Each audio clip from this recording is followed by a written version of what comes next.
Dans les années 70 à 80, plus d'une centaine de cambriolages vont être perpétrés dans l'État de Californie aux États-Unis. Tous ces cambriolages vont être perpétrés par le même individu. Toutes les victimes vont rapporter à peu près la même histoire. Ils vont se réveiller en plein milieu de la nuit, aveuglés par une lampe torche qui va leur permettre de distinguer à peine un homme masqué qui se tient devant eux. 51 femmes vont être violées devant leur mari ou parfois même devant leurs enfants et 13 personnes vont être tuées lors de ce périple criminel. Rajoutant un peu plus d'horreur à cette histoire, le criminel va également harceler ses victimes pendant des années après les avoir violées et cambriolées. Il va échapper à la justice pendant plus de 40 ans avant d'être finalement arrêté en 2018. Aujourd'hui, je vous raconte l'histoire du Golden State Killer, Joseph DeAngelo.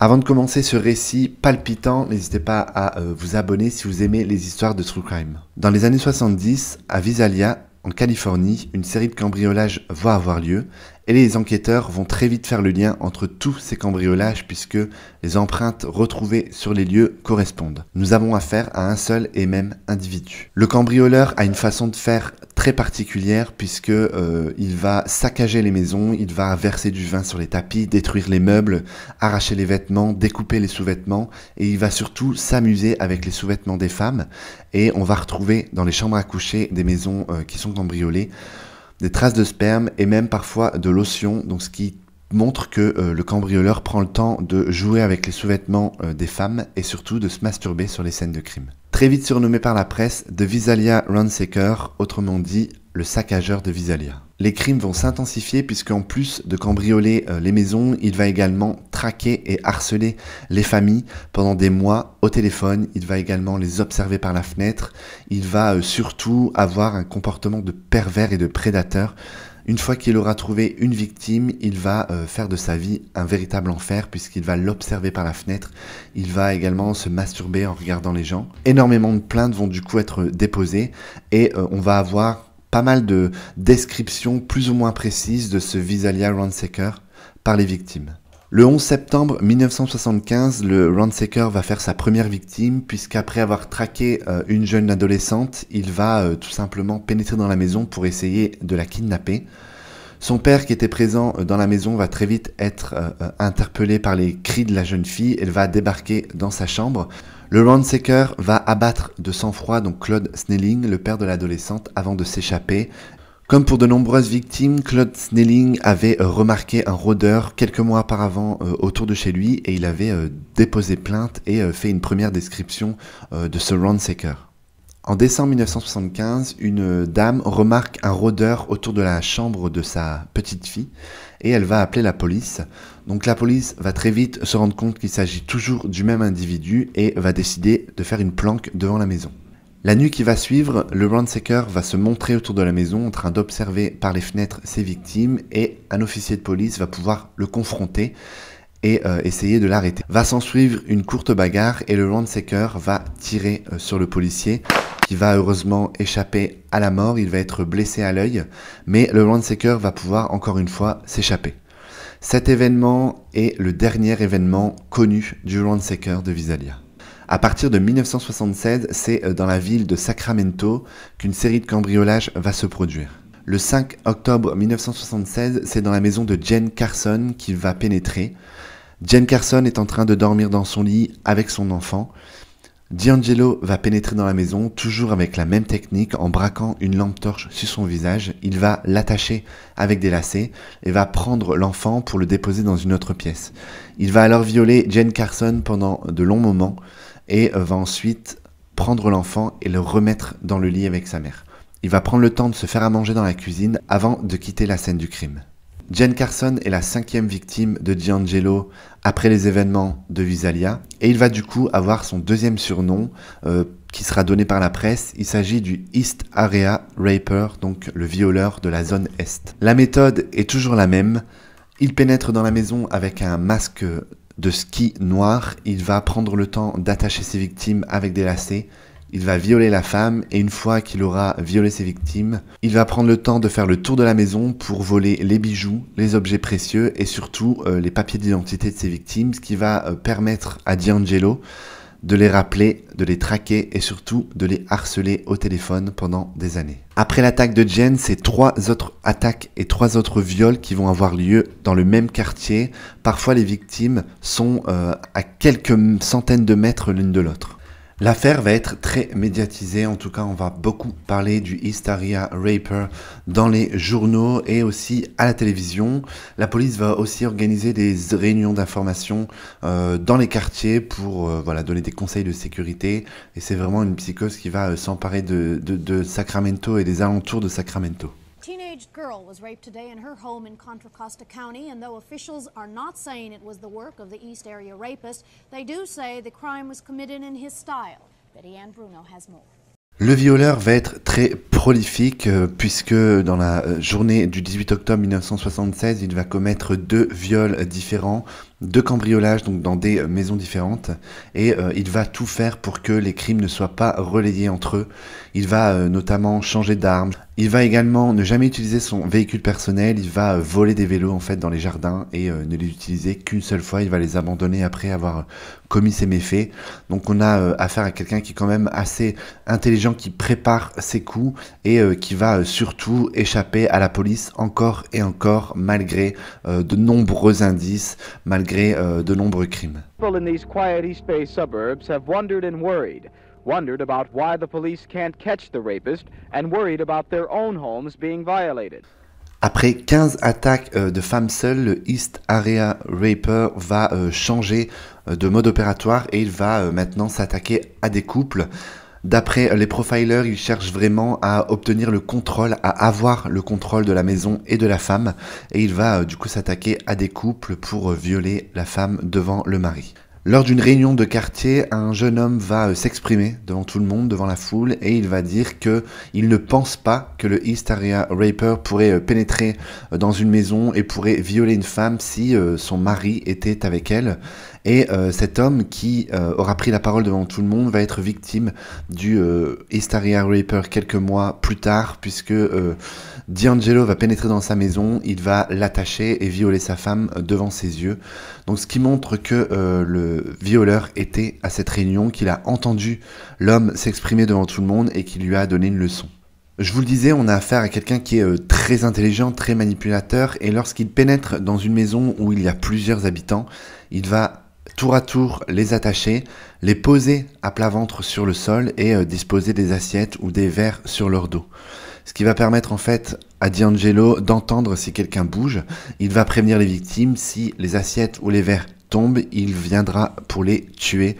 Donc voilà, les personnes vont être terrorisées, ils vont passer tout le temps où D'Angelo commettra ses méfaits à plat ventre et en essayant de ne pas bouger, en essayant de ne pas faire tomber ses assiettes. Et il va même également disposer des bouteilles contre les portes, comme ça si quelqu'un ouvre une porte, du coup la bouteille va tomber.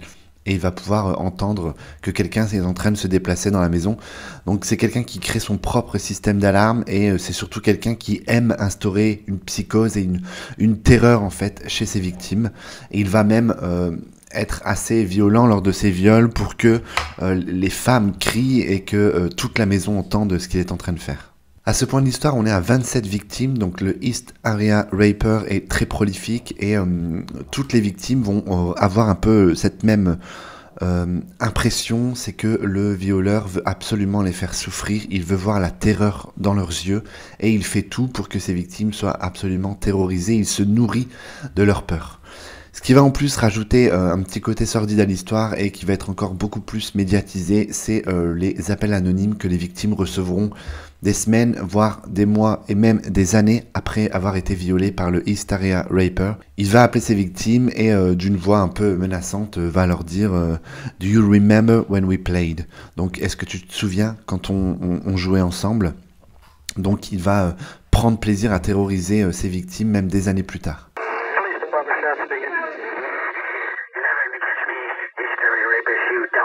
I'm gonna fuck again tonight. Be careful.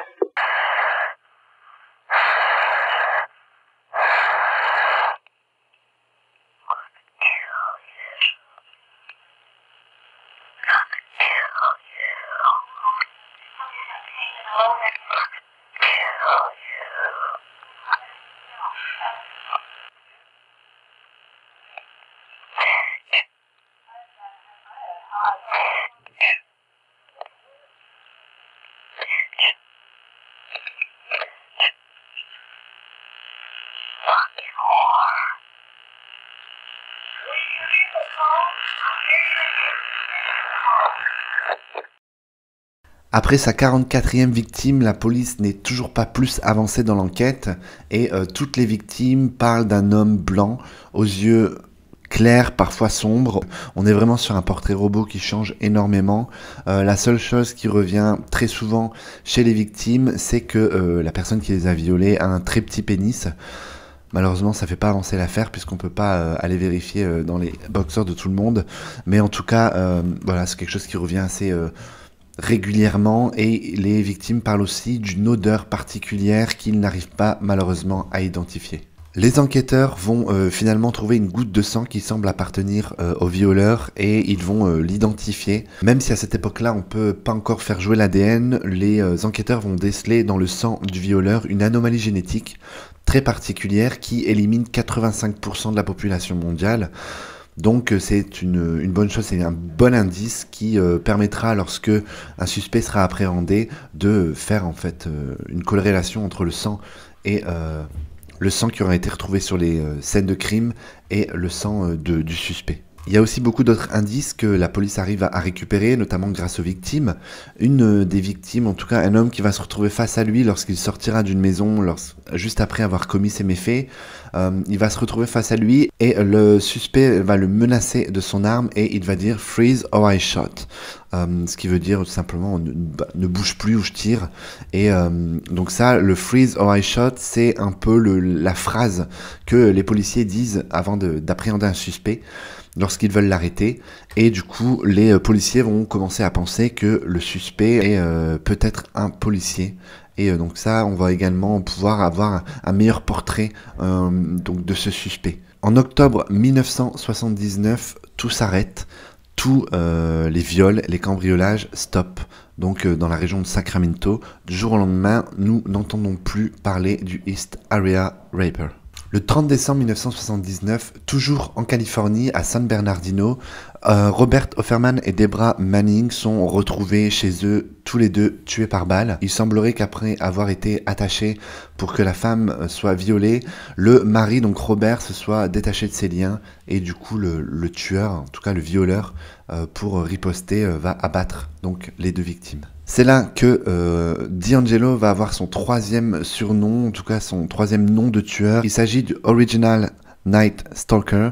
Dès 1980, donc en février, la presse va faire le lien entre le East Area Raper et le Original Night Stalker, puisque les deux scènes de crime, en tout cas les deux façons de procéder sont assez similaires, et c'est surtout les nœuds en diamant donc qui sont utilisés pour attacher les victimes, ce sont les mêmes. Donc la presse va faire le lien entre les deux affaires, sauf que la police ne va pas faire le lien, elle va écarter cette hypothèse, et du coup on va pas mettre ensemble les dossiers, et les enquêteurs vont partir dans des positions différentes, ce qui va retarder en plus l'enquête et du coup l'arrestation du suspect. Le 13 mars donc 1980, Lyman et Charlene Smith ont été retrouvés chez eux abattus. Ils ont été tabassés à mort avec une bûche de cheminée après qu'ils aient été attachés et que la femme ait été violée. Des mois plus tard, c'est Keith et Patrice Harrington qui ont été également assassinés, et le 5 février 1981, le Original Night Stalker va assassiner sa première victime seule, donc ce ne sera pas un couple,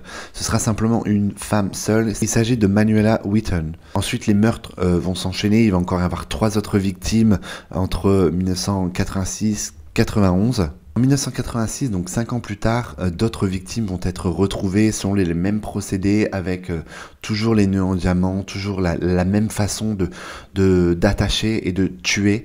Donc là, on va pouvoir encore faire une fois le lien entre ces meurtres et le Original Night Stalker. Et en 1991, le criminel donc va établir son dernier contact avec le public lors d'un appel téléphonique qu'il aura passé à une de ses anciennes victimes. Et après cet appel téléphonique, on ne va plus en entendre parler pendant 10 ans.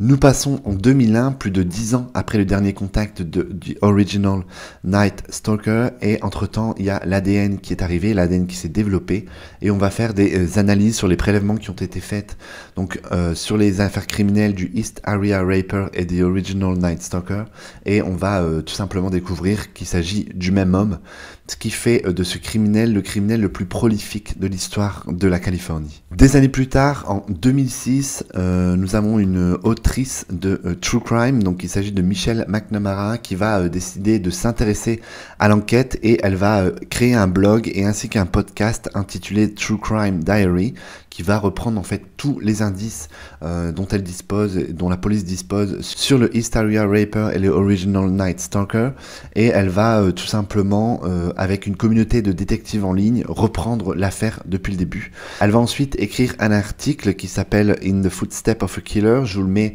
dans la barre d'infos si ça vous intéresse. Bon, c'est en anglais, mais si vous pouvez le traduire sur Google Traduction. Dans cet article, elle ne va pas parler de East Area Raper ou de Original Night Stalker. Elle va lui donner un nouveau nom. Il s'agit du Golden State Killer, qui sera du coup le 4e et dernier surnom que D'Angelo aura dans la presse. Elle va ensuite commencer à écrire un livre, I'll Be Gone in the Dark, qui va reprendre toutes ses années d'enquête sur le Golden State Killer. Malheureusement, elle va mourir juste avant la publication et c'est son mari qui va le publier à titre posthume. Pour l'écriture de son livre, Michelle McNamara s'était entretenue avec un détective, Paul Holz, et elle lui avait parlé de ces nouveaux sites qui étaient arrivés où les gens pouvaient en fait faire des tests ADN et le site avait du coup une banque ADN et il vous dit en fait si vous avez des cousins, il va retrouver un peu votre famille grâce à ces tests ADN. Et du coup, l'idée va germer dans l'esprit de Paul Holz et il va décider d'envoyer un échantillon de l'ADN du Golden State Killer à un de ces sites pour savoir si on peut retrouver grâce à ce site des personnes qui sont liées à lui. Et contre toute attente, en 2018, une correspondance va être faite entre les échantillons ADN envoyés par Paul Holz à ce site et donc des personnes qui se sont inscrites sur ce site pour retrouver leur famille. Ils ont retrouvé l'ADN d'un descendant du tueur et ils vont, avec une enquête approfondie sur la généalogie de cet individu, faire le lien entre le Golden State Killer et Joseph D'Angelo, qui est un vieil homme qui vit en Floride et qui correspondrait à la description physique qui a été faite à maintes et maintes reprises par les victimes. Ils vont faire une enquête et ils vont suivre Joseph D'Angelo, donc qui est aujourd'hui un homme âgé, et grâce à des mouchoirs qu'il va jeter, ils vont pouvoir comparer l'ADN des mouchoirs à l'ADN du Golden State Killer et on aura un match, comme on dit, donc ce qui va prouver que Joseph D'Angelo est bien le Golden State Killer. Lors des perquisitions qui vont être effectuées chez Joseph D'Angelo, il va également être retrouvé une multitude d'objets ayant appartenu aux victimes. Lorsqu'elles ont été cambriolées ou violées, elles vont déclarer voilà les objets qui ont été volés par le cambrioleur violeur et du coup ces objets vont être retrouvés chez Joseph D'Angelo. D'Angelo va d'abord plaider non coupable. Il va se présenter comme un vieil homme très affaibli par l'âge et qui n'a plus vraiment toute sa tête, il ne se souvient plus, il n'a pas d'alibi pour les meurtres puisque ça s'est passé près de 44 ans plus tôt en ce qui concerne le Visalia Ransacker et presque 40 ans pour le East Area Raper. Donc voilà, on est sur quelqu'un qui ne sait pas trop ce qui se passe, j'étais pas là, je savais pas. Et du coup, il va se présenter lors de son audience, qui est très médiatisé, bien sûr, vous vous rendez compte, 44 ans après, et il va se présenter en fauteuil roulant, il va pas savoir répondre aux questions, il n'entend pas, il ne voit pas bien.